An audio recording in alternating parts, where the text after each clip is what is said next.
Sir, you can take from now.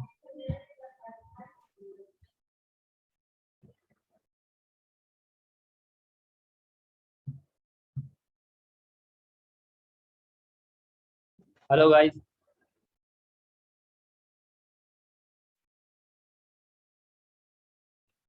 Okay, let start करते हैं हम यहाँ से। आप लोग जो भी लोग अगर इससे प्रीवियस सेशन में आप नहीं आ सके, यानी कल नहीं आपने अटेंड किया था, तो आपको लेक्चर्स रिकॉर्डेड वीडियो के इसमें मिल जाएगा, आप वहाँ पर उसे देख सकते हैं।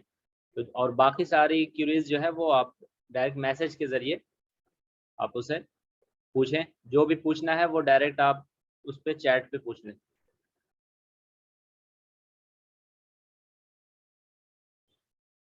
तो बेसिकली कल हमने जो देखा था वो हमने कंपेयर किया था ऑटोकैड और रैविट के बीच में कि आखिर क्या रीज़न है कि मार्केट में रैविट यूज़ हो रहा है।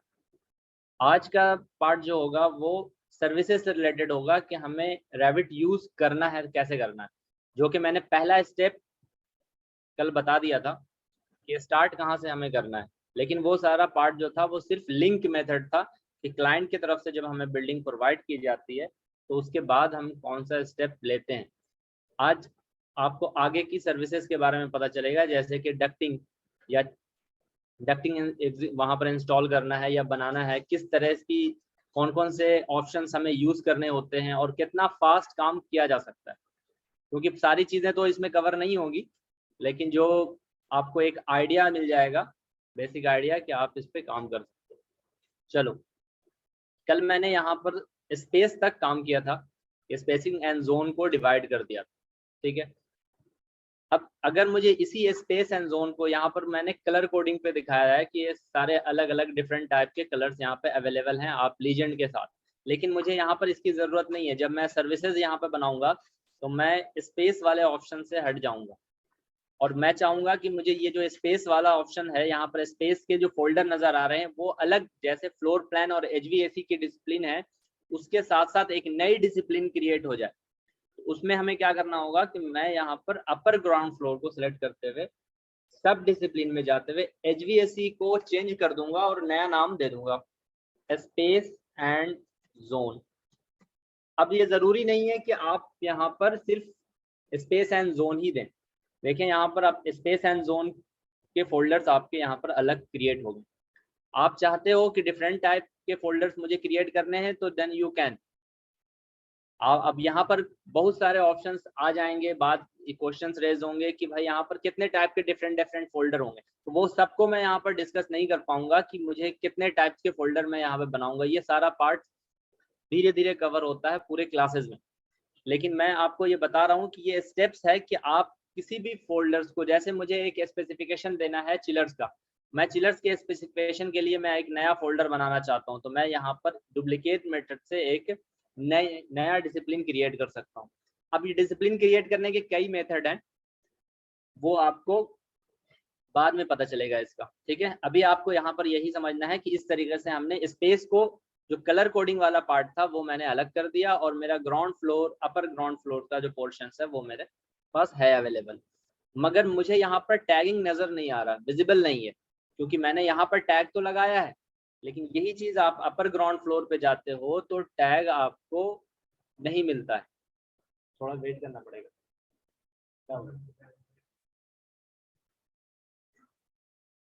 एक मिनट वेट।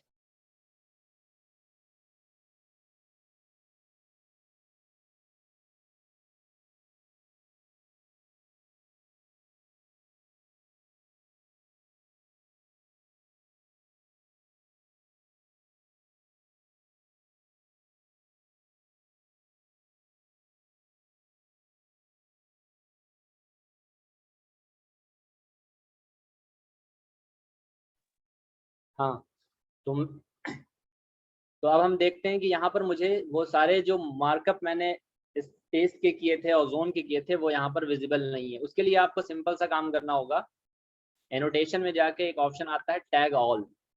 इस टैग ऑल में आप डायरेक्ट ही वहाँ पे टैग ऑल पे जाएं और यहाँ पर एक ऑप्शन आएगा अंदर में स्पेस टैग्स, इस स्पेस टैग्स पे क्लिक करते हुए अप्लाई और ओके कर देंगे तो वो सारे ऑप्शंस यहाँ पर विजिबल हो जाएंगे जो कि हमने यहाँ पे बनाए थे। ठीक है, अब इस टैग्स के फॉन्ट जो हमें नजर आ रहे हैं और इसकी जो विजिबिलिटी है ये थोड़ी ज़्यादा हाई है एज कंपेयर कि मुझे अभी सारे सर्विसेज जो मुझे ड्रॉ करने हैं मुझे उसको हाईलाइट करना है। जो नीचे के आर्किटेक्चरल पोर्शन का जो हमारा चाहे स्पेस लिंक ऑप्शंस है या जोन्स के फॉर्मेट है, ये सारे फॉर्मेट टेक्स्ट के मुझे डल कलर में रखना होता है, यानी हाफ टोन करना होता है। हाफ टोन का मतलब मुझे इसकी जो विजिबिलिटी है थोड़ी डाउन करनी होती है। अब विजिबिलिटी डाउन करने के लिए आपके पास एक ऑप्शन है विजिबिलिटी ग्राफिक्स। उसके लिए आप यहाँ पर एक टूल्स आता है वीजी, शॉर्ट की है आपका वीजी, और आप डायरेक्ट यहाँ पर विजिबिलिटी ग्राफिक्स एडिट में यहाँ से भी जा सकते हैं। और यहाँ पे अगर आपको बाय चांस एक्टिव नहीं मिले, यानी कोई भी पोर्शन यहाँ पर एक्टिवेट नहीं है, जैसे आप इस पर किसी पे भी क्लिक कर रहे हैं तो ये एक्टिवेट नहीं है यहाँ पे, उसकी वजह यह है कि यहाँ पर आपका व्यू टेम्पलेट जो है वो मैकेनिकल प्लान है। अब ये सारी चीज़ें आपको कंफ्यूज ज़रूर करेगी कि ये आखिर क्यों हो रहा है, तो मैं इसे स्पीड में थोड़ा आगे लेके चलता हूँ क्योंकि मुझे यहाँ पर आपको ड्रॉ करके दिखाना है कि आखिर HVAC की सर्विसेज या डिफरेंट टाइप की सर्विसेज यहाँ पर ड्रॉ कैसे होंगे। तो यहाँ पे आप क्या करें, यहाँ पे विजिबिलिटी ग्राफिक्स में आपने उठा लेना है स्पेस का ऑप्शन। देखिए यहाँ पर एनोटेशंस के अंदर आपका स्पेस टैग, इसे हम हाफ टोन कर देते हैं, अप्लाई ओके। ये देखिए इसकी विजिबिलिटी थोड़ी डाउन हो गई, ठीक है ना, क्योंकि मुझे यहाँ पर इसकी विजिबिलिटी हाईलाइट नहीं करनी, मुझे अपने सर्विसेज जो ड्रॉ कर रहे हैं उसकी विजिबिलिटी हाईलाइट करनी होती है। तो यहाँ पर बस थोड़ा सा इतना विजिबल हो कि बस वो नजर आ सके, ठीक है। बाकी हम इन सब सारे पोर्शंस को सेलेक्ट करेंगे। सेलेक्ट करने के बाद यहाँ पर एक फिल्टर लगाएंगे, और फिल्टर में हमने HVAC zone space tag in सबको सेलेक्ट कर और ओके किया जाएगा। और यहाँ पर एक ऑप्शन आता है पिन, इसे हम पिन कर लेंगे। पिन का मतलब लॉक कर लेंगे कि ये आपको बार बार परेशान ना करे सिलेक्शन। तो इतना काम हमने पहले कर लिया। अब यहाँ पर आ जाते हैं सिस्टम पे। तो सबसे पहले आप देखें सिस्टम्स के अंदर हमारा जो पोर्शंस है, यहाँ पर पैनल्स हमारे पर डिफरेंट टाइप के पैनल्स दिख रहे हैं। आर्किटेक्चरल पैनल फॉर आर्किटेक्चर के लिए, इसमें सारे टूल्स जो मिलेंगे वो आर्किटेक्चरल पार्ट के लिए होंगे। स्ट्रक्चर पैनल स्ट्रक्चर के लिए, स्टील पैनल फॉर स्टील के लिए, और हमारे लिए जो यूज होगा वो सिस्टम पैनल होगा। सिस्टम पैनल यूज होगा HVAC, प्लम्बिंग एंड पाइपिंग और इलेक्ट्रिकल। तो हमारा काम जो होगा वो इस पैनल पे होगा। इसके आगे जो पैनल्स हमारे मिल रहे हैं, इंसर्ट, एनोटेट, एनालाइज, ये आप सारे सर्विसेज जो भी हैं, architectural part, structural part, steel part, उन सब सर्विस वाले इस अलग अलग डिफरेंट टाइप के पैनल को यूज कर सकते हैं। लेकिन यहाँ पर जो 4 स्पेसिफिक पैनल दिख रहे हैं जिस अलग अलग नाम से, ये सिर्फ वही यूज करेंगे जिस सर्विस का से रिलेटेड वो काम कर रहे हैं। जैसे HVAC के बंदे काम कर रहे हैं तो HVAC का ही टूल्स यूज कर सकते हैं, आर्किटेक्चर का टूल्स यूज करके कोई फायदा मिलेगा नहीं उन्हें। इसी तरह से आर्किटेक्चर वाले आर्किटेक्चर टूल्स को यूज करेंगे। लेकिन यहाँ पर इंसर्ट की बात आती है तो ये यूनिवर्सल टूल्स हो गया। यहाँ पर सिस्टम, स्टील, स्ट्रक्चर, आर्किटेक्चर, कोई भी बंदा ये इंसर्ट वाले टूल्स को यूज कर सकता है। एनोटेट के अंदर सारे यूज करेंगे, तो ये सबके लिए है। लेकिन यहाँ पर आपका सिर्फ जिस पार्ट्स के ऊपर हमें काम करना है उस पार्ट से रिलेटेड ये टूल्स यूज करना होता है। तो हमें अभी सिस्टम पे जाना है। सिस्टम्स में हम देखेंगे यहाँ पर डक्ट का पार्ट, तो सिलेक्ट करते हैं डक्ट पे। देखिए यहाँ पर डिफरेंट टाइप के आपको डक्ट यहाँ पर अवेलेबल मिल रहे हैं। Oval duct, rectangular duct, round duct, ये 3 डक्ट यूज होते हैं। मोस्टली ज्यादा जो यूज होने वाले होते हैं वो रेक्टेंगुलर डक्ट यूज होते हैं। लेकिन यहाँ पर मार्केट में अगर आप इंडस्ट्री भी बात करें तो राउंड डक्ट भी यूज होता है, रेक्टेंगुलर डक्ट भी यूज होता है, राउंड ओवल डक्ट भी यूज होता है। अब इसकी वजह अलग अलग होती है, उस पर मैं डिस्कस नहीं करूंगा कि क्यों रेक्टेंगुलर यूज होता है, क्यों राउंड यूज होता है, वजह क्या है। सिर्फ आप समझ लीजिए कि अभी फिलहाल मोस्ट जो कॉमन यूज होता है वो आपका रेक्टेंगुलर डक्ट 90% यूज होता है मार्केट। अब यहाँ पे आपके डिफरेंट टाइप के रेक्टेंगुलर डक्ट के अंदर 4 ऑप्शन है, मीटर्ड एल्बो, रेडियस एल्बो और मीटर्ड एल्बो। इसमें से ये ऑप्शन बता रहा है एल्बो के पार्ट्स को और टैप के पार्ट्स को, मतलब ब्रांचेस जब हम निकालते हैं उसमें जो फिटिंग लगती है ये उसको बता रहा है। मतलब आपको अगर ये रैविड बनाना यूज करना है तो आपको बेसिकली इसके फिटिंग्स के बारे में भी पता होना चाहिए कि कौन सी फिटिंग्स हमें वहां पर लगानी है। अगर आप मीटर्ड एल्बो यूज करना चाहते हैं तो आप ये सिलेक्ट करेंगे, रेडियस एल्बो यूज करना चाहते हैं ये सिलेक्ट करेंगे, टैप यूज करना चाहते हैं तो आप देखेंगे कि टैप्स वाले पार्ट को हम सिलेक्ट कर रहे हैं, टीज यूज करना चाहते हैं तो टीज वाले पार्ट को। अब आपको ये पता होना चाहिए कि टी क्या होता है और टैप क्या होता है, क्योंकि तभी तो आप सिलेक्ट करेंगे। तो ये भी पार्ट्स आपको समझ में आना चाहिए। और आप डिजाइन में आप अभी शायद वेबिनार किया होगा तो ये कवर, ये सारी चीजें 2 दिन में तो कवर नहीं हो सकती, लेकिन आप जब डिजाइन सीखोगे तो ये सारी चीजें आपको बताई जाएगी कि कहाँ पर किस तरह की फिटिंग्स यूज होती हैं। ठीक है, बेसिकली जो मोस्टली अभी हम यूज करेंगे वो रेडियस एल्बो टैप। मैं सबको अलग अलग अभी डिफाइन नहीं कर रहा, अभी फिलहाल हम ले लेते हैं रेडियस एल्बो टैप। अब रेडियस एल्बो टैप में हमारे पास ऑप्शंस है कि हम यहाँ पर कुछ इंपॉर्टेंट फिटिंग को लोड कर लें। ठीक है, इंपॉर्टेंट फिटिंग्स के में आपका ट्रांजिशन आता है, रिड्यूसर, आपके शू कॉलर आते हैं, वो सब पार्ट्स आप यहाँ पर से लोड करेंगे। अब शू कॉलर सारे पार्ट्स जो इसकी फिटिंग लोड कहाँ होती है, एडिट टाइप में जाते हुए यहाँ पर एक ऑप्शन आता है फिटिंग का। फिटिंग में आप जाएंगे तो यहाँ आप देखेंगे एडिट का ऑप्शन है। एडिट में आप एल्बो के पार्ट्स को आप यहाँ से एल्बो लेना है तो एल्बो के रेडियस पार्ट्स को आप सिलेक्ट कर लो, या आपको यहाँ पर जंक्शन में शू कॉलर यूज करना है तो शू कॉलर में आप जाओगे तो यहाँ देखोगे कोई भी पार्ट्स ऐसा मुझे अवेलेबल नहीं है जो कि दिखा रहा हो कि शू कॉलर का कोई, किसी शू कॉलर के नाम से कोई पार्ट यहाँ पर अवेलेबल है। तो रैबिट के अंदर शू कॉलर का कोई यूज नहीं हो, नाम यूज नहीं होता, वहां पर बिवेल्ड का नाम यूज होता है। बिवेल्ड के लिए आपको क्या करना पड़ेगा, यहाँ पर कुछ ऑप्शन है, लोड फैमिली, आपको लोड करनी पड़ेगी फैमिली। फैमिली लोड कहाँ से करेंगे, आप जहां पर आपका लाइब्रेरीज है, लाइब्रेरीज के अंदर यूएस मैट्रिक में जाके डक्ट के पार्ट में आपको आना होगा, और डक्ट के पार्ट में आप फिटिंग्स एंड देन रेक्टेंगुलर, रेक्टेंगुलर्स में जैसे मुझे ट्रांजिशन लेंथ टाइप चाहिए तो मैंने ट्रांजिशन को लेंथ टाइप उठा लिया। अब ये आपको मैं बता रहा हूँ, वजह नहीं बता रहा हूँ कि यहाँ पर ट्रांजिशन लेंथ टाइप ही क्यों यूज कर रहे हैं, क्योंकि मैं वजह बताऊंगा तो सिर्फ वजह ही बताने में 1 घंटे चले जाएंगे। तो आप अभी समझो कि जो इंपॉर्टेंट टूल्स है वो हम यूज करके आपको दिखा रहे हैं कि इस तरीके से यहाँ पर काम आप कर सकते हैं। और इसके बहुत सारे डिफरेंट टाइप के रीजंस भी होते हैं कि हम यहाँ पर ये कौन क्यों ले रहे हैं, यहाँ पर दूसरी टाइप की फिटिंग क्यों नहीं ले रहे हैं, ये सारे समझने के लिए आपको थोड़ा ज़्यादा टाइम चाहिए। फिर अलग लोड फैमिली किया मैंने, और लोड फैमिली करके आप यहाँ से टैप वाले ऑप्शंस में जाकर बिवेल्ड उठा लें। यहाँ पर देखिए बिवेल्ड का ऑप्शन जो आ रहा है ये shoe collar, as a shoe collar use होगा, और शू कॉलर आपके जंक्शन वाले पार्ट में आपने लोड कर लेना है बिवेल्ड का ऑप्शन। और ट्रांजिशन वाले हिस्से में आप जाकर आपको लेंथ वाले ऑप्शंस को सिलेक्ट कर लेना, ये पार्ट्स आपने सिलेक्ट करना है और ओके कर लेना है, अप्लाई एंड ओके कर लेना।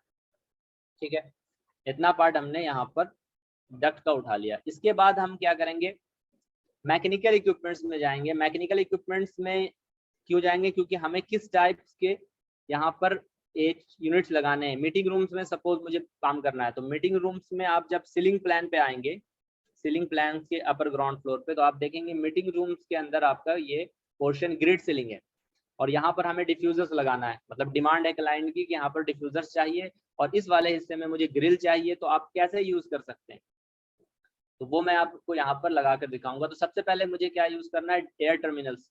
एयर टर्मिनल्स, यहाँ पर आप एयर टर्मिनल्स लोगे, और एयर टर्मिनल्स में जो हॉस्टेड टाइप एयर टर्मिनल्स, यानी वो टर्मिनल्स, वो डिफ्यूजर्स जो सीलिंग पे डायरेक्ट प्लेस हो सके।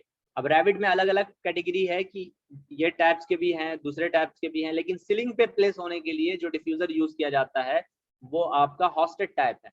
और नॉर्मल सीलिंग नहीं है, डायरेक्ट हैंग करना है डक्ट से अटैच करके, तो उसके लिए आप हॉस्टेड टाइप यूज नहीं करोगे। जो डिफ्यूजर यहाँ दिख रहा है वहां पर ऑफसेट वैल्यू की ऑप्शन आती है, यहाँ पर ऑप्शन है ऑफसेट वैल्यू, जितने ऊपर हैंग करना है आपने यहाँ पर वैल्यू देना है, वो वहां पर हैंग हो जाएगा।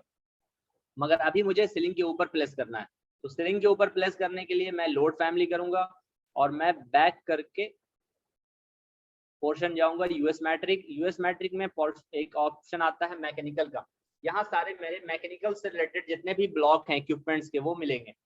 मैकेनिकल्स में आप जाएं और यहाँ पर एमएपी में then air side components, air side components में आपको एयर टर्मिनल्स मिल जाएगा। एयर टर्मिनल्स में आप जाकर यहाँ देखें दोनों उठा लेना है हमें, एक उठाना है सप्लाई डिफ्यूजर हॉस्टेड एंड एक उठाना है रिटर्न डिफ्यूजर हॉस्टेड। कंट्रोल के साथ ये दोनों सिलेक्ट कर लिया और ओपन कर लिया। तो यहाँ देखें, यहाँ पे आपके पास दोनों ऑप्शन आ गया, सप्लाई डिफ्यूजर भी रिटर्न। तो सप्लाई को उठाकर आप प्लेस ऑन फेस करोगे तो आप किसी भी जगह पर जाकर जहां पर आपको जरूरत है, जैसे मुझे एक डिफ्यूजर इस जगह पर सप्लाई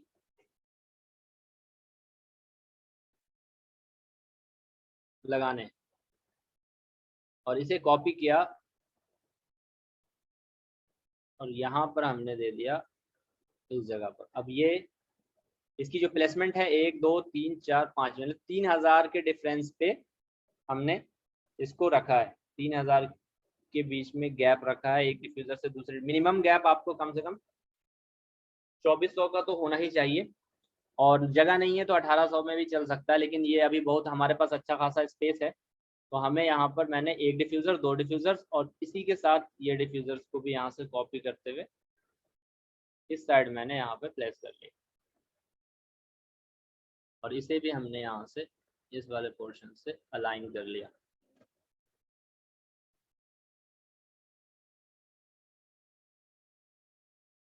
ये वाले ऑप्शंस को भी मैंने यहाँ से कॉपी करते हुए यहाँ रखा और इसे भी इस वाले पार्ट से हमने अलाइन कर दिया।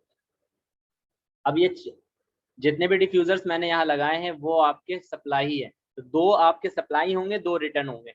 तो आपको ये देखना है कि सप्लाई आपको कौन रखना है। जैसे मुझे एक सप्लाई ये रखना चाहता हूँ और एक सप्लाई मैं ये रखना चाहता हूँ, एक रिटर्न यही है। तो आप सप्लाई को जो रिटर्न वाले दो अदर सप्लाई जो हैं जो बदलना चाहते हैं उसे आप सिलेक्ट कर लो, और आपने लोड कर रखा है तो आपने रिटर्न को सिलेक्ट कर लेना। तो ये देखिए ये एरो आपका क्या हो गया, चेंज हो गया। इसका मतलब ये हो गया कि रिटर्न है और ये एरो की पोजीशन आपकी डिफरेंट है, तो यहाँ पर मतलब ये सप्लाई है, बाहर की तरफ जा रही है सप्लाई, अंदर की तरफ एरो है तो रिटर्न। तो यहाँ पर 4 डिफ्यूजर्स हमने प्लेस कर दिए। अब ये डिफ्यूजर्स प्लेस करने के बाद हम फ्लोर प्लान पे आ जाएंगे।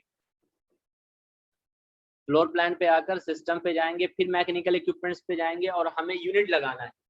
तो ये जब हम काम करेंगे तो हमें ये पता होगा कि यहाँ पर मुझे कितने CFM चाहिए, मतलब इस मीटिंग रूम में मुझे डिजाइन कर कितनी एयर की कैपेसिटी यानी क्वांटिटी रखनी है।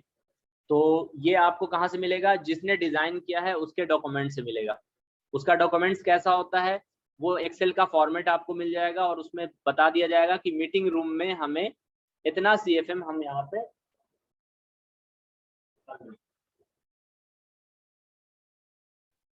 ठीक है। तो मीटिंग रूम्स में आपको अभी मुझे पता है कि इस मीटिंग रूम में क्वालिटी मुझे चाहिए सिर्फ 900 CFM। तो 900 CFM टोटल चाहिए, तो दो सप्लाई है तो दो सप्लाई इक्वली डिवाइड हो जाएगा 450 बाई 450 CFM।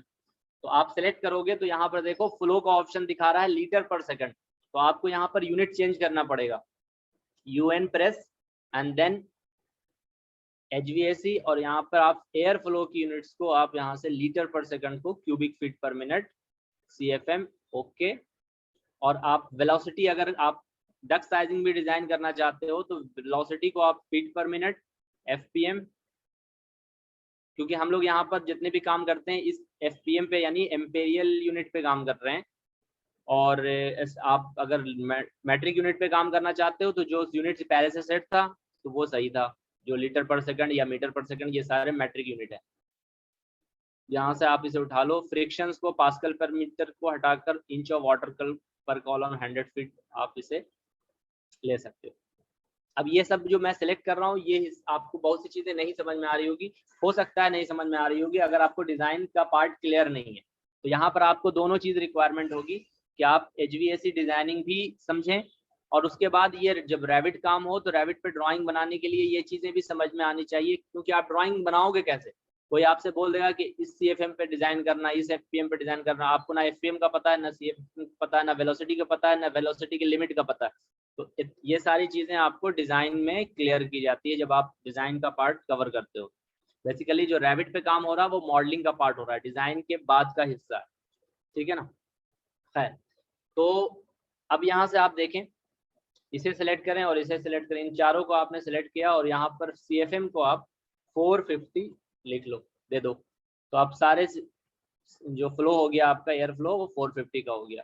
अब मैकेनिकल इक्विपमेंट्स पे आपको जाना है, लोड फैमिली पे जाकर बैक करते हैं। एयर साइड कंपोनेंट्स में आपको एयर, मुझे यहाँ पर एफसीयू चाहिए, एफसीयू मुझे मिल जाएगा यहाँ पे टर्मिनल यूनिट्स में, और टर्मिनल यूनिट्स में आप सीलिंग डक्टेड, सीलिंग एक्सपोज्ड, अभी मैं यहाँ पर सीलिंग डक्टेड सीलिंग टाइप में जो फॉल सीलिंग के ऊपर लगाना है, तो ये टाइप एक पहले से अवेलेबल है, सिर्फ ये सारे नाम चेंज हैं। कुछ स्टैंडर्ड रेविट के हिसाब से अपने अलग अलग स्टैंडर्ड साइज यहाँ पर अवेलेबल रखे हुए हैं।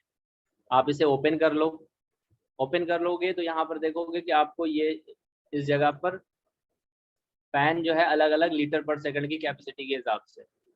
अब आपको पता होना चाहिए कि 900 CFM लगभग आपका जो जाता है वो कितने पर जाता है, वो 470 लीटर पर सेकंड के करीब होगा। एग्जैक्ट तो नहीं होगा, लेकिन आप जब लीटर पर सेकंड को कन्वर्ट करोगे तो ऑलमोस्ट, क्योंकि आपके पास जो ऑप्शन है अभी वो आपने क्या यूज किया हुआ है, आपने यूज किया है CFM 2 लीटर पर सेकंड, तो आपने CFM डालना है 900, तो 900 CFM जैसे डालोगे तो 424 के करीब आपका ऑप्शन ये आएगा रिजल्ट लीटर पर सेकंड का। तो 424 का तो आपकी कैपेसिटी नहीं है ना वहाँ पर रेविट पे, तो 4 आपके पास कितना अवेलेबल है 470, तो मैं 470 सिलेक्ट कर लूंगा और इसे फिर यहाँ पर आकर प्लेस करूंगा जहाँ मुझे रखना है, जिस पोजीशन पे।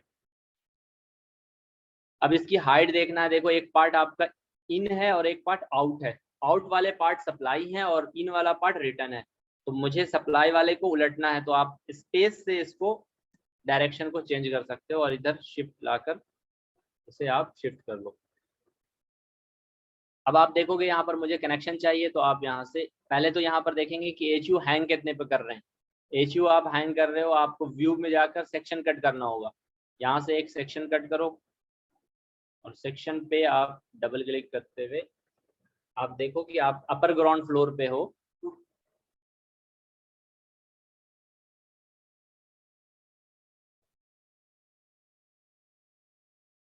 कोई नहीं वो काम करो, अपर ग्राउंड फ्लोर पे हो आप यहाँ पे, तो अपर ग्राउंड फ्लोर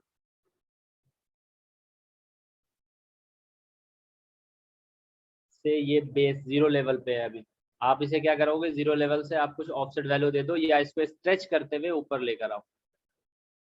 अब एक इसको क्लियर हाइट दे दो कि ये अभी दिखा रहा है 3044, तो यहाँ पर आपने दे दिया कि पूरा 30-50 मैंने वैल्यू दे दिया कि इसके ऊपर ये यहाँ पर सीलिंग के अंदर हैंग हो जाएगा और यहाँ से डक्ट निकलेगी। तो फिर आप फ्लोर प्लान पे आ जाओ और वाकई आपने यहाँ से डक्ट को लेकर रन कर देना। अभी हम सिर्फ कनेक्ट कर रहे हैं, साइज नहीं देख रहे हैं कि हम कितने साइज का ले जाएंगे, अभी हमने कनेक्ट कर लेना है पहले। अब कनेक्ट करने का दूसरा पहला एक तरीका है कि फ्लेक्सिबल से भी आप कनेक्ट कर सकते हो। मैं दो तरीका दिखा दूंगा कि फ्लेक्सिबल से कैसे कनेक्ट कर सकते हैं और आप डायरेक्ट विदाउट फ्लेक्सिबल कैसे यूज कर सकते हो। जैसे मुझे ये वाले पार्ट को डायरेक्ट यूज करना है विदाउट फ्लेक्सिबल, तो मैं क्या करूंगा, यहाँ से डक्ट उठाऊंगा और यहाँ पे मुझे साइज सेलेक्ट करना होगा कि मुझे 650 बाई 150 एज पर रिक्वायरमेंट, जितनी एयर की कैपेसिटी है उसके हिसाब से यहाँ पर साइज सिलेक्ट होगा और उसके बाद आप यहाँ से इसे कनेक्ट करते हुए आप इसे यहाँ से कनेक्ट करोगे। ठीक है, ये कनेक्ट हो गया और इसे फिर आप थोड़ा सा रेंज पे लाओगे और रेंज पे लाने के बाद select and then connect into और सिलेक्ट डक्ट। आप देखोगे इसे 3D में, आप अगर इसको मैं सेलेक्ट करके सारे को उठा लूँ तो आप देखोगे कि एक पोर्शन हमारा नीचे में ये कनेक्ट हो गया है डिफ्यूजर इस डक्ट से। तो एक तरीका तो हो गया कि आप रेक्टेंगुलर डक्ट से यूज कर लिया आपने।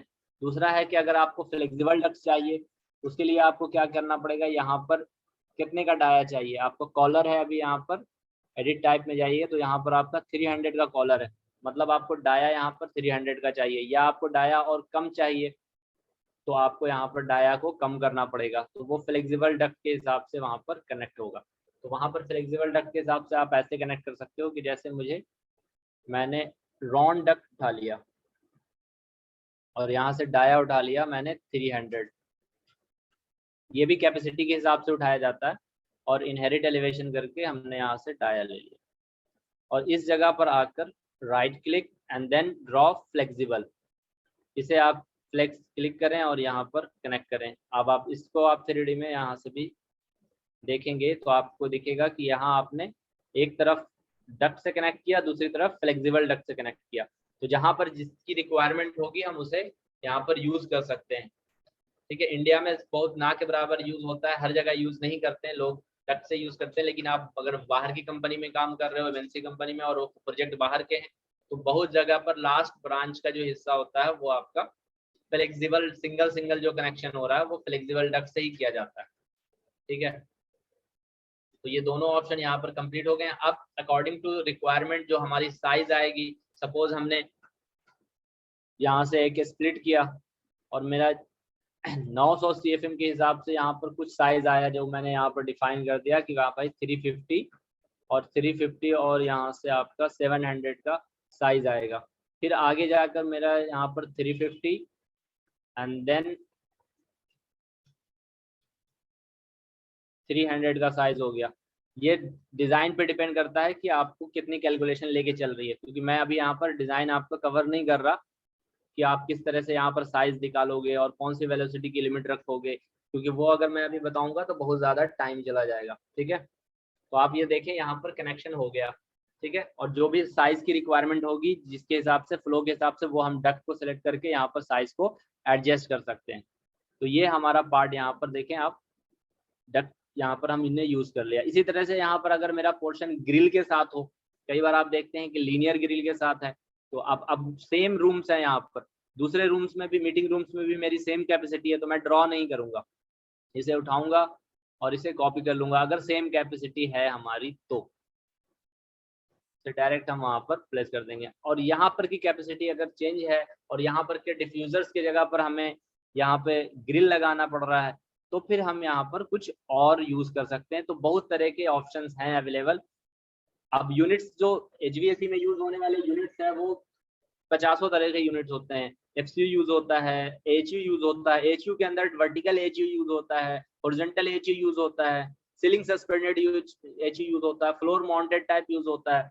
तो ये सारे HUs को अलग अलग पार्ट्स में आपको यहाँ पर दिखाना पॉसिबल नहीं है, तो मैं डायरेक्ट आपको ड्राइंग जो मैंने बनाया हुआ है, जैसे ये मैंने तरीका बताया कि इस तरीके से हम यहाँ पर जनरेट कर सकते हैं। अब आप देखें यहाँ पर दूसरा तरीका, मुझे इतने ही से पार्ट में मैं आपको सारी चीजें समझा दूंगा कि रैविट पे यूज आप क्या कर रहे हैं। अब जैसे मैं चाहूंगा तो पूरे हिस्से पे काम करके दिखा सकता हूँ, लेकिन उसमें टाइम चला जाएगा। तो मैं आपको बता रहा हूँ कि एक जैसे मुझे मीटिंग रूम का ही वर्क मिला कि मीटिंग रूम में ही आपको काम करना है और सारा काम करना है स्टार्टिंग से एंडिंग, मतलब ड्राइंग भी बनाना है, इसके ऊपर डिटेलिंग भी करना है, इसका BOQ भी निकालना है, यानी शेड्यूलिंग भी निकालना है। तो हम कैसे कर सकते हैं, अभी मेरा पार्ट हुआ कि हमने सिर्फ मॉडल क्रिएट किया है। मॉडल क्रिएट करने के बाद आपके पास ऑप्शन आएगा कि आप इसमें एनोटेशन में जाकर टैग बाय कैटेगरी का यूज करोगे। टैग बाय कैटेगरी में यहाँ पर एक ऑप्शन आता है लोडेड टैग, और आप यहाँ से लोड फैमिली करते हुए उसी तरह से बैक आते वक्त यहाँ एनोटेशन का ऑप्शन आ जाता है। एनोटेशन में mechanical and then ducts, ducts में आपने यहाँ पर डिफाइन करना है duct size and bottom tag. Okay कर लीजिए, ओके कर लिया, और यहाँ से लेडर फॉर्मेट को हटाकर यहाँ हम ले आए। ठीक है ना, अब इस जगह पर आप देखें, अगर ये टेक्स्ट का साइज अभी हमें बड़ा नजर आ रहा है, हम एडिट फैमिली में जाएंगे, हमने यहाँ से टेक्स्ट उठाया, ये 2 mm है, मुझे और छोटा करना है, 1.5 चाहिए, तो मैं डुप्लीकेट करूंगा और यहाँ पर 1.5 mm का टेक्स्ट यूज कर लूंगा और यहाँ पर साइज भी 1.5 ले लूंगा। ठीक है, और इसे लोड इनटू प्रोजेक्ट करके ओवरराइट एग्जिस्टिंग, तो ये साइज आपका घट जाएगा। तो साइज यहाँ पर बता रहा है आपका 700 बाई 350 है, बॉटम ऑफ डक्ट यहाँ पर ये है। इसी तरह से आप यहाँ पर अगेन टेक्स्ट यूज करें और यहाँ पे भी आपका साइज, अब ये यहाँ पर डक्ट के ऊपर प्लेस नहीं हो पा रहा क्योंकि डक्ट का साइज छोटा हो गया, तो आप यहाँ पर लेटर का ऑप्शन का मिलता है और यहाँ से फ्री इंड करते हुए आप डायरेक्ट इस जगह पर डबल क्लिक कर लीजिए और इसे सिलेक्ट करते हुए यहाँ पर एरो सिलेक्ट कर लीजिए। तो यहाँ लगा दिया कि ये डक्ट का साइज ये है और इस डक्ट का साइज ये है। अब आपके पास यहाँ पर टर्मिनल्स नजर आ रहे हैं, तो टर्मिनल्स पे आप अलग अलग भी टेक्स्ट लगा सकते हैं, जैसे कि यहाँ पर टैग बाई कीजिएगा तो यहाँ पर एक नंबर 1 टर्मिनल्स पे 450, नंबर 2 पे आपका 450, नंबर 3 पे भी 450, ठीक है ना, 4 पे भी। लेकिन आप अगर इसको एक साथ कंबाइन करके लिखना चाहें तो आप टेक्स्ट का यूज कर सकते हैं। जैसे कि मैं यहाँ पर टेक्स्ट का यूज करके दिखा देता हूँ। एक एरो लीजिए और एरो लेकर आप यहाँ से टेक्स्ट लगाइए यहाँ पर।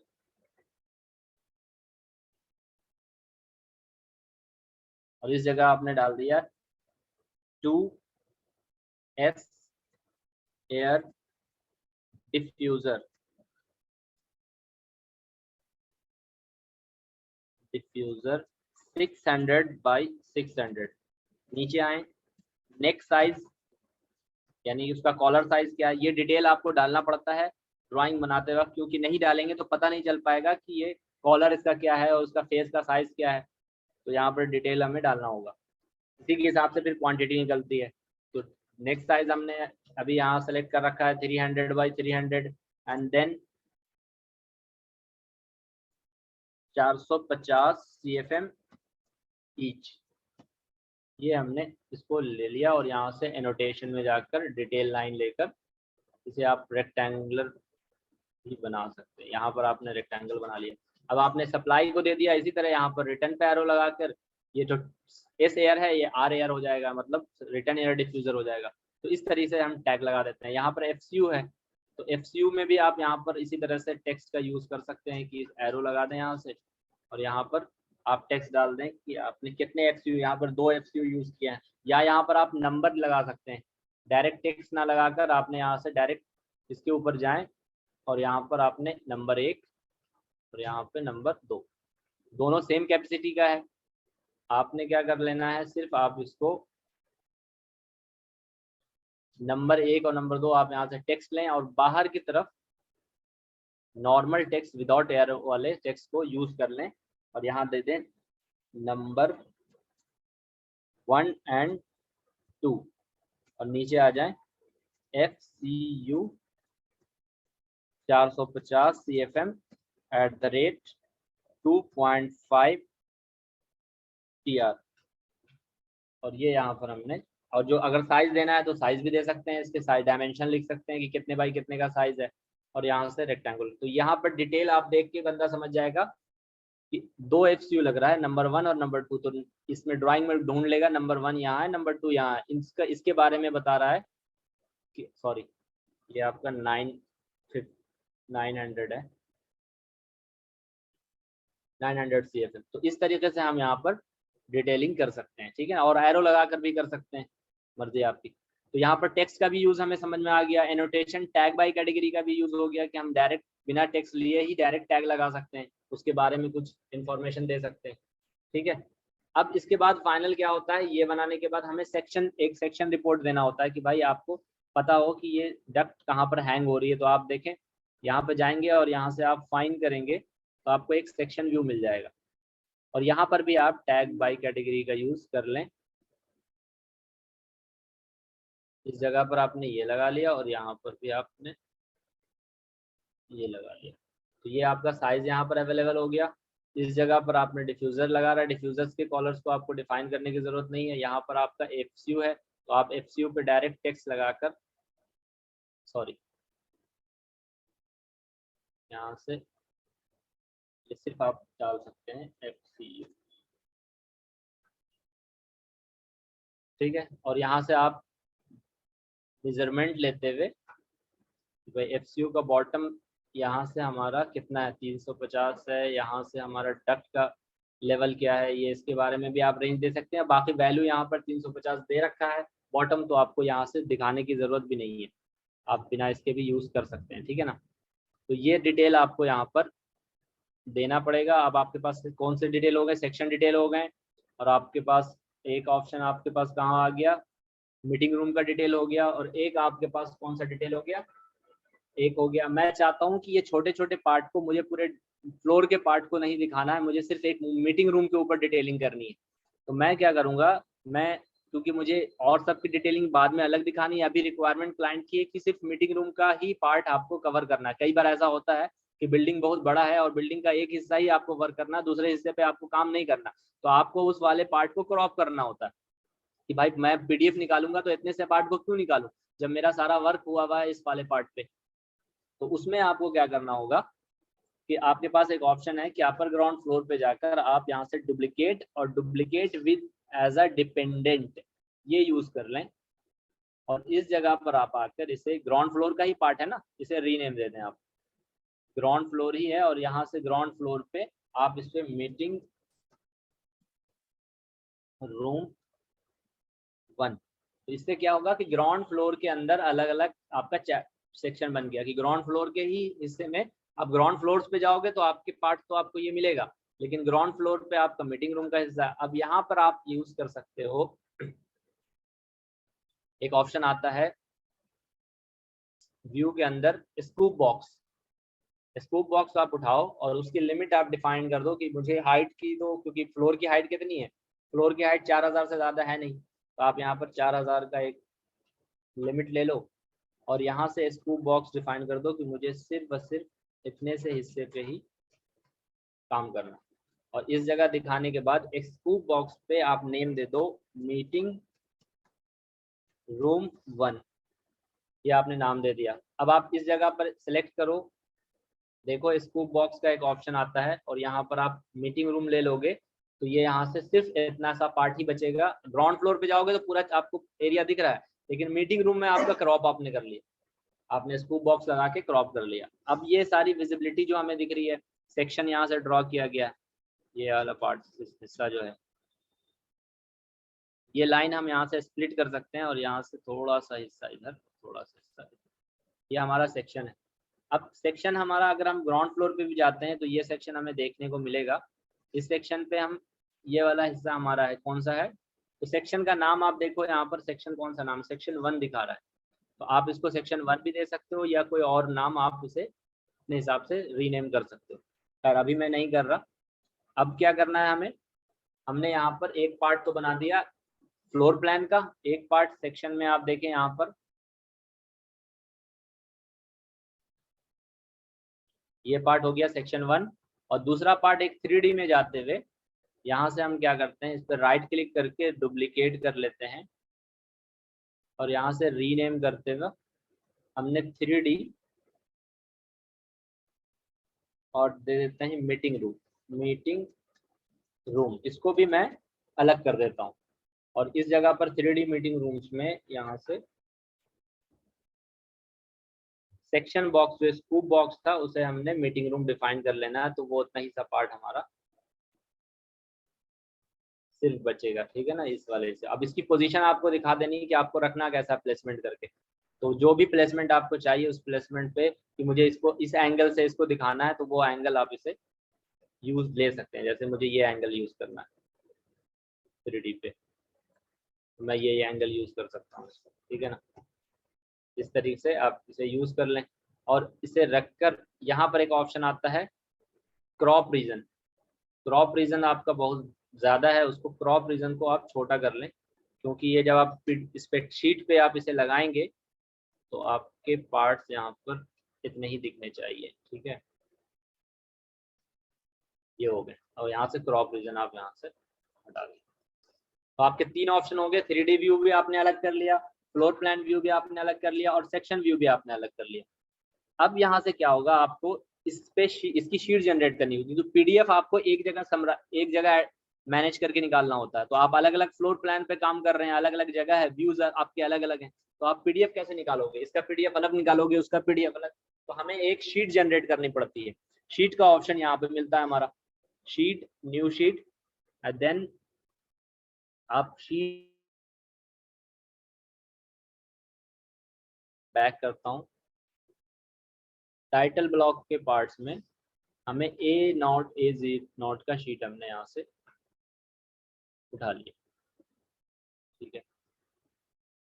और इस शीट से हम क्या करेंगे, सबसे पहले ग्राउंड फ्लोर की मीटिंग रूम्स का जो पार्ट है वो हम यहाँ पर लाकर रख देंगे। एक हिस्सा हमारा ये यहाँ पर आ गया ग्राउंड फ्लोर, ठीक है।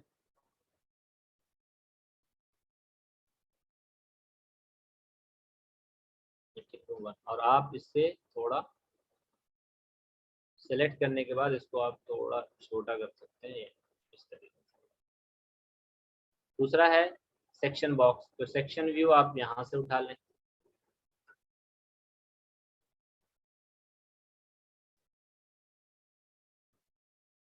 शीट पे जाएं, यहाँ से ऑप्शन है आपका सेक्शन व्यू। सेक्शन व्यू को आप ड्रैग कर दें और यहाँ पे आप सेक्शन ले आए, तो इसी का सेक्शन आपको यहाँ नजर आ रहा है।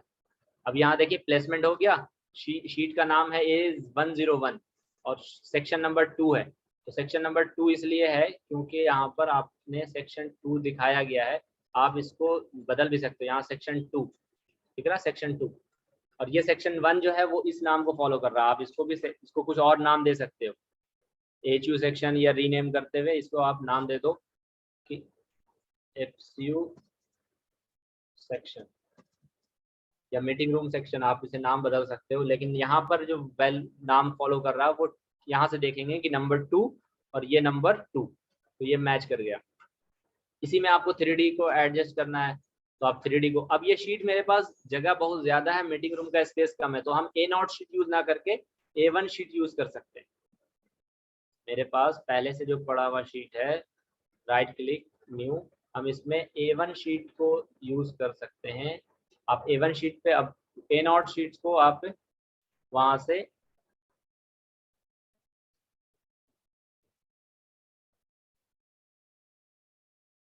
यहाँ देखें, ये FCU सेक्शन हो गया और यहाँ पर एक शीट्स आपके A1 शीट्स है और यहाँ A0। तो यहाँ से आप इन दोनों फ्लोर को डिलीट कर दें, क्योंकि एक बार अटैचमेंट एक शीट्स पे हो जाएगी फाइल की, तो वो दूसरे शीट्स पे आप उसे अटैच नहीं कर सकते। तो यहाँ से फिर से नाम हम दोबारा से ड्रैग कर लेते हैं, यहाँ हमने ले लिया, सेक्शंस को हमने फिर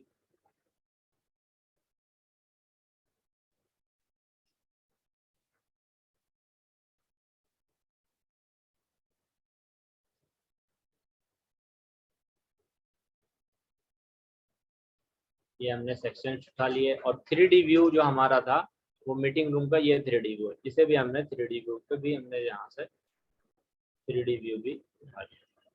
तो देखिए एक ही प्लान्स के आप, अब PDF एक जगह निकल सकता है ना, मैंने PDF इस जगह, इसका PDF मैं निकालूंगा तो यहाँ पर मीटिंग रूम्स के फ्लोर प्लान भी अवेलेबल है, मीटिंग रूम के सेक्शन प्लान भी अवेलेबल है, और मीटिंग रूम्स का 3D व्यू भी अवेलेबल है। तो ये सारे आपको एक जगह समराइज करके सारे क्रॉप सेक्शंस को निकालने होते हैं, ठीक है। अब उसके में शीट्स के ऑप्शन में बहुत सारे चैप्टर्स हैं कि इसमें रिवीजन हो रहा है, कितने रिवीजन हुए हैं, ये सारी चीजें आपको बहुत टाइम लगेगा समझने में, ठीक है ना। तो मतलब अच्छा खासा आपको टाइम देना पड़ेगा, तब आप जाकर इससे पूरा कर सकते हो। लेकिन ये है कि ये एक बार आप सीख जाते हो तो इस पे आपको ये तो अंदाजा हो जाएगा कि ऑटोकैड के हिसाब से वक्त बहुत कम लगता है, सीखने में वक्त ज्यादा लगेगा लेकिन काम करने में वक्त कम हो लगेगा जब आप काम करते हो उस पर, तो ठीक है। तो एक तो पार्ट हमारा दोनों टॉपिक कवर हो गया स्टार्टिंग से, तो मैंने एक छोटे से सेशन में चाहा कि ये सारे टॉपिक्स कवर कर दूं कि आपको पता चल जाए कि इस तरीके से। अब मुझे इसी पार्ट्स का जो मैंने यहाँ पर बनाया है, मीटिंग रूम्स पे ही सपोज अभी काम हो रहा है, मीटिंग रूम्स में मेरे जितने काम हो रहे हैं इस पे मुझे यहाँ पर डक शेड्यूल निकालने हैं कि मुझे पता चले कि मेरे कितने इक्विपमेंट्स लगे हैं, या चलो मैं दूसरे वाले भी नंबर में, यहाँ पर नंबर 2 भी है, तो इक्विपमेंट्स मेरे कितने लगे हैं, टर्मिनल्स कितने लगे हैं, डक शीट कितने लगे हैं, तो उसके लिए आपको डक शेड्यूल्स का यूज करना पड़ेगा। यहाँ पर देखिए शेड्यूल्स है, इसके अंदर आप जाएंगे तो यहाँ पर ऑप्शन आ जाता है आपका शेड्यूल एंड क्वांटिटीज, और आप मैकेनिकल में जाकर आप डक्ट उठा लें, डक्ट में आप फैमिली उठा लें कि किस टाइप की फैमिली है, रेक्टेंगुलर है, सप्लाई सॉरी ओवल है, राउंड है, फैमिली आपने उठा लिया। और यहाँ से आपने उठा लेना है width, then height double click करते हुए, और लेंथ, और फिर एरिया। इसे आप ओके करेंगे तो यहाँ पर देखिए ये इस तरीके का। और हाँ, यहाँ से एक ऑप्शन आप और उठा लें डायामीटर का, यहाँ से एक ऑप्शन आता है डायामीटर, एरिया से ऊपर हाइट्स एंड डायामीटर। तो डायमीटर्स में देखिए रॉन डक्ट के डायमीटर सिर्फ दिखा रहे हैं 300 बाय 300, बाकी आपका विड्थ और हाइट में कोई ऑप्शन डायमीटर्स को लेकर नहीं है। तो यहाँ पर हमने ये चार्ट एक ओपन कर लिया डक्ट शेड्यूल। अब इसके एरिया कैलकुलेट करना है कि टोटल हमारे पास कितना एरिया है, तो हम सीधे यहाँ पर फॉर्मेटिंग में जाकर एरिया को कैलकुलेट टोटल ले लेंगे, और शॉर्टिंग एंड ग्रुपिंग में जाकर यहाँ से ग्रैंड टोटल कर लेंगे। तो हमारा इस प्रोजेक्ट पे अब तक 20 स्क्वायर मीटर डक्ट ही यूज हुआ है जो हमने अभी बनाया है। अब इसमें जैसे जैसे डक्ट अपडेट होगा, सपोज आपने यहाँ पर बना लिया, अब आपको फ्यूचर में काम ज़्यादा आया कि आप मीटिंग रूम्स के अलावा भी आपको दूसरे जगह काम करना है, तो जैसे मैं समझाने के लिए आपको इस जगह पर डक्ट बनाने की दिखा रहा हूँ कि मुझे अब रेक्टेंगुलर डक्ट की ज़रूरत पड़ी और रेक्टेंगुलर डक्ट का साइज़ कुछ ये हुआ और मैंने बनाना स्टार्ट कर दिया। तो जैसे जैसे आपका ये डक्ट अब बनता जाएगा ना, यहाँ पर आप शेड्यूल्स में जब जाओगे तो ये देखिए क्वांटिटी आपकी 65 हो गई, अभी थी क्या 20-19 थी। वजह क्या था कि हमने जो भी बनाया उसको अपडेट कर दिया यहाँ पर। तो ऑटो कैड में क्या होता है कि एक एक चीज़ आपकी अपडेट खुद ब खुद नहीं होती है, आपको मेजरमेंट करके ये एक्सेल में फिल करना होता है। एक्सेल ऐसे ही बनाना होता है, विड्थ का एक कॉलम बनाएंगे, हाइट का कॉलम बनाएंगे, डायमीटर का बनाएंगे, लेंथ का बनाएंगे, एरिया का बनाएंगे, और एक एक करके हमें जैसे यहाँ पर मुझे मेजरमेंट करना हो तो मैं ऑटो कैड में इस तरह से यहाँ से यहाँ तक का साइज भाई इतना है, लेंथ है तो लेंथ में डाल दिया, और ये विड्थ 700 बाई 300 है तो वो वाले ऑप्शंस आपके विड्थ वाले ऑप्शन में डला गए। उसके बाद आपका एरिया निकल गया। तो ये एक एक करके आपको ये निकालना होता है। लेकिन अगर प्रोजेक्ट, ये तो अभी मैं सिर्फ समझाने के लिए बहुत छोटा सा काम किया है, लेकिन अगर प्रोजेक्ट ज़्यादा है, बड़ा है, तो आप फिर उसमें क्या करोगे, टाइम लगेगा आपको, तो उसमें आपको रेविट जो है बहुत ज़्यादा हेल्प करता है। ठीक है, तो ये सारे पार्ट्स हैं। अब इसमें शेड्यूल्स में भी बहुत सारे ऑप्शंस हैं कि मुझे गेज के हिसाब से काम करना है, तो वो सब चीज़ें अलग हैं, वो पार्ट्स की बात है। अब इसमें जैसे आपको प्लांट रूम बनाने हैं, तो मैं अभी प्लांट रूम बना के तो नहीं दिखाता हूँ, मैं आपको कुछ प्लांट रूम्स के मेरे पास जो मैंने प्रोजेक्ट्स किए हैं वो मैं आपको दिखा देता हूँ कि इस तरह की चीज़ें यूज़ होती हैं। एक मिनट वेट करें आप, मैं ओपन कर लेता हूँ।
ये देखिए,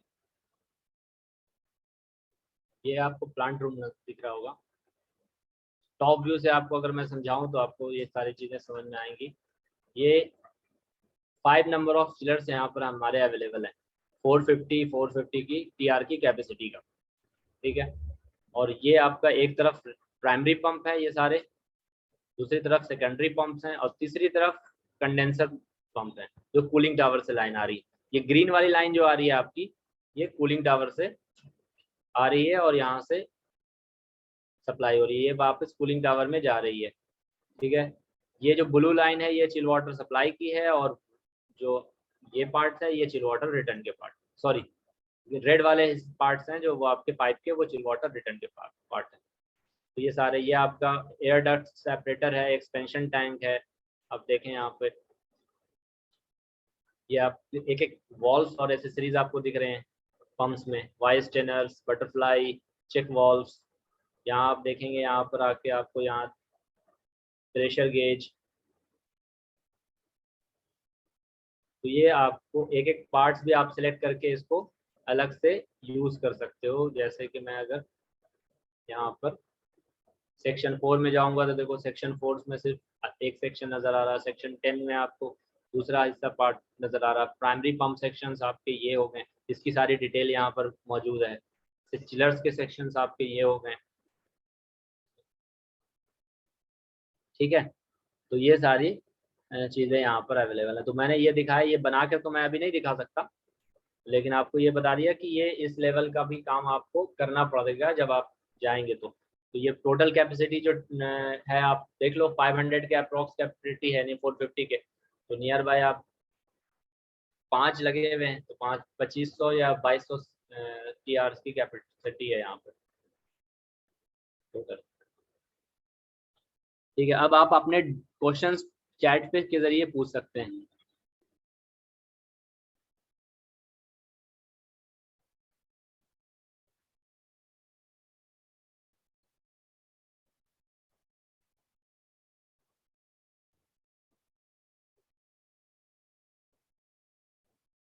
किसी को कोई डाउट है तो वो चैट पे के जरिए पूछें, चैट पे मैसेज करें।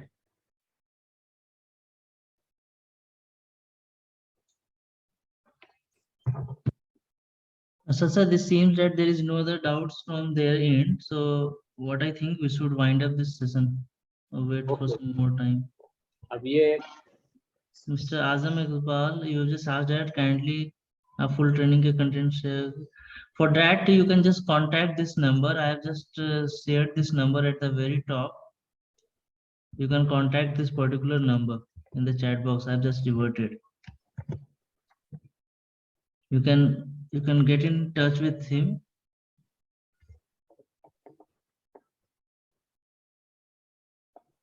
Any other one have any other query? Yes, Mr. Faisal.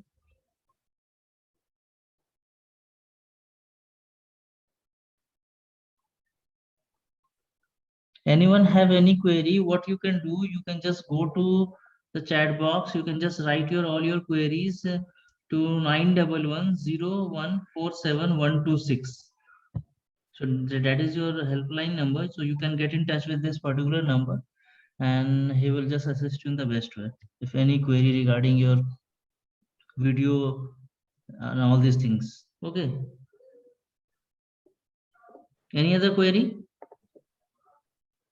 Okay, sir, I can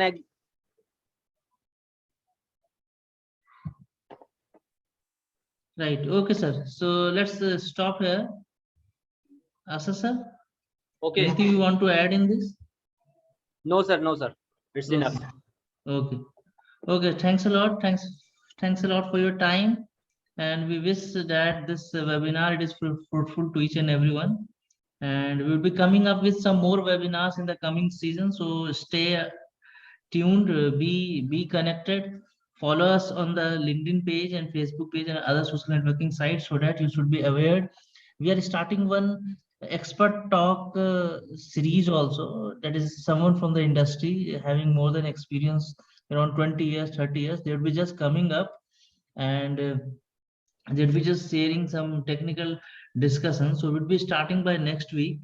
So that is your technical. The update will be available on our LinkedIn page.